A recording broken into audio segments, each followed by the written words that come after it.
all the time. Is it now known how the pyramids were built, or is it still an unknown? No idea. Not just no idea. Is there a leading theory? Nope. They're all bullshit.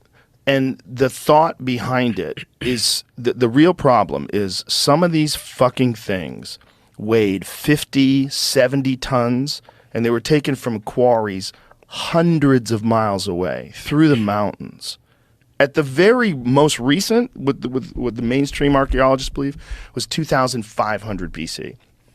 Somehow or another, back then, they had the ability to move 70-ton blocks of stone through the mountains from hundreds of miles away and get it to Giza.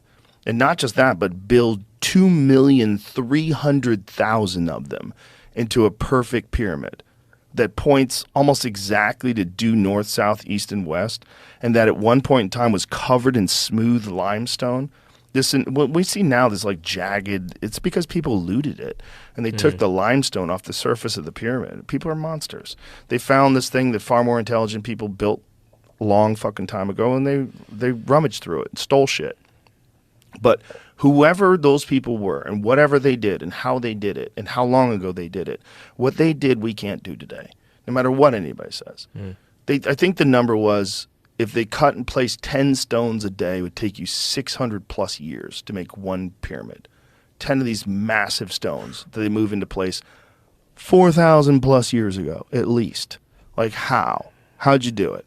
No one knows. No one knows. It's all guesswork. They don't even know what they did, how they cut it. They only supposedly had copper tools back then. They don't know how they cut those things. They don't know how they moved them. There's evidence of drill marks. There's like all these different pieces of stone that looks like a tubular diamond drill has gone into it.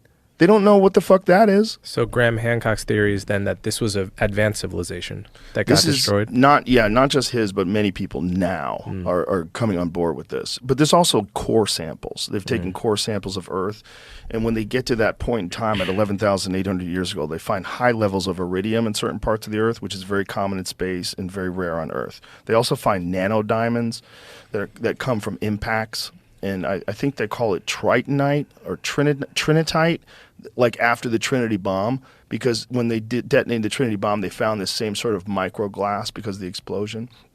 It's just extreme amount of energy slamming into dirt, and it makes these microdiamonds. And they find those also at that level of 11,800 years. And they think it was not just that one time. They think it probably happened again somewhere around 10,000 years ago as well, maybe multiple times throughout history. And they think it's also the same comet storm that we passed through that led to the Tunguska event. Do you know about that? Mm-mm. I think that was in the 1920s. There was an area of Siberia where I think it was like more than 1 million acres of trees were devastated. And what they think happened was we passed through that comet shower and something blew up in the environment upon re-entry, entry into our environment, into our atmosphere, and blew up over. It didn't actually impact, but it detonated above it. And I think to this day, it's still flattened. To this day, I don't think there's trees there. Why would it detonate above it? Just on re-entry, sometimes they blow up. Shooting stars. When you see a shooting star and it gets really bright and then it stops, it's because it's burned up upon entry. Right. But something might be so big that when it burns up upon entry, it just explodes.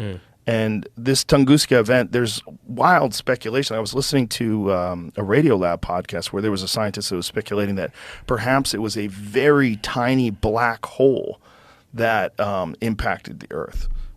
But there's a lot of debate as to whether or not that's valid. I don't know. I'm not smart enough to understand that.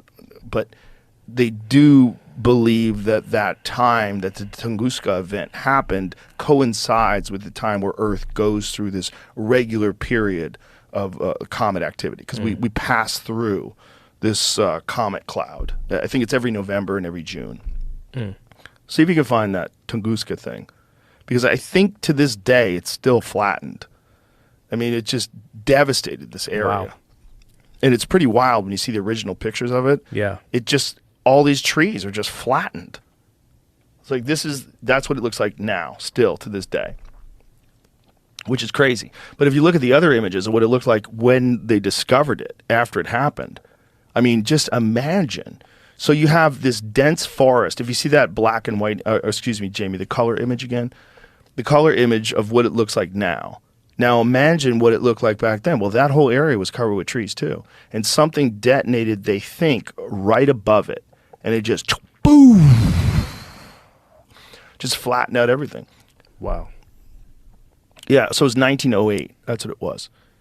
And they think that this has happened many, many, many times in human history. They found these big impact sites in Greenland. They found them off the coast of Australia. They found these things, obviously, where the dinosaurs died. Off of Mexico.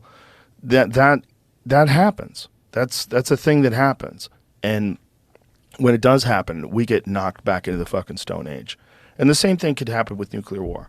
It could be the same thing, same kind of thing, where we reach this incredible level of sophistication, but everything that our sophistication is based on in terms of your ability to acquire that information is all either electronic or paper. I mean, all that stuff is like so easy to destroy.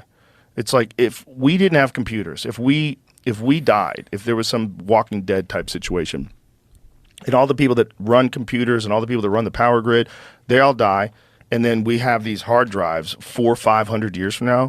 They're not going to be worth anything anymore. They're going to be gone. They're going to be laying around. They won't feed us. They're not going. You can't light them on fire to cook food over. So we're just going to leave them on the ground, and those things are going to rot, and they're just going to disappear, and the Earth's going to swallow them up, and there's going to be no evidence of them. They'll just completely be absorbed by the Earth, and that's probably why we don't find anything, from whatever the technology was that these people had, that they were able to invent the pyramids. Because whatever the fuck they had, there's these bizarre stones where it looks like they've somehow or another scooped out sections of stone that it looks like it was done with like some unknown technology. They speculated all sorts of different things, like different kinds of energy systems that they would have used to cut this stone in this manner. But some of the stones in the Great Pyramid are cut so precisely, you can't even get fucking a razor blade in between them.